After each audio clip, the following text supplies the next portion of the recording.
going into next season, I think one of the biggest storylines is going to be Penn State and their potential pursuit of the NCAA all-time scoring record, right?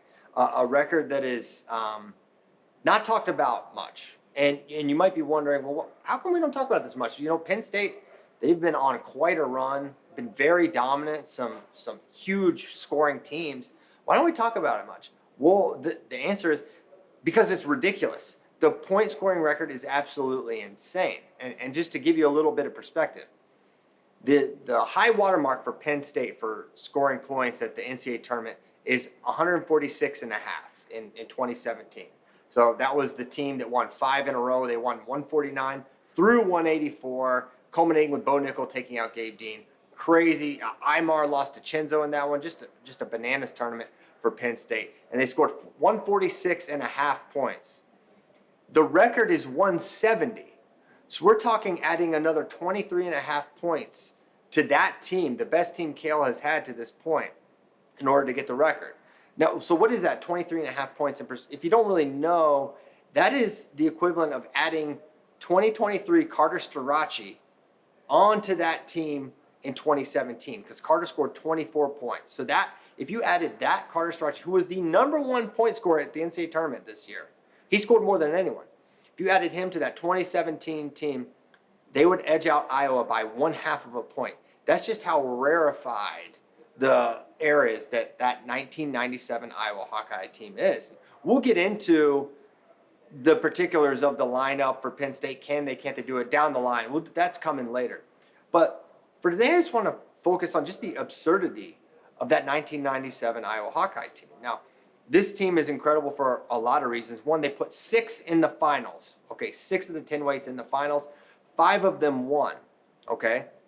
They had 2 other All-Americans, bringing their total to 8 total All-Americans. They had 2 in the round of 12.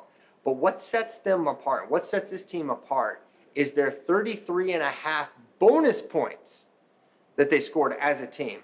That's more than any Penn State team has ever scored in terms of bonus points, 33 and a half.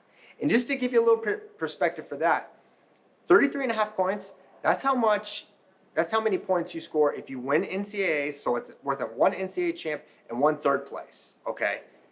That's how many points it is. It's a ridiculous amount. So you're basically adding a national champion and a third place score to your already gangbusters team. That's what that team was doing.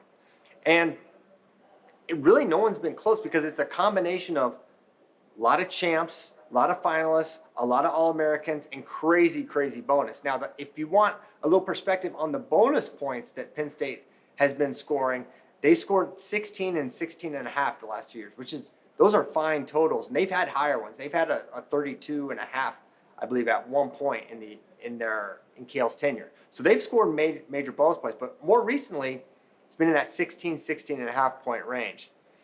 And now what else is crazy about this 1997 Iowa Hawkeye team is it was Dan Gable's last year.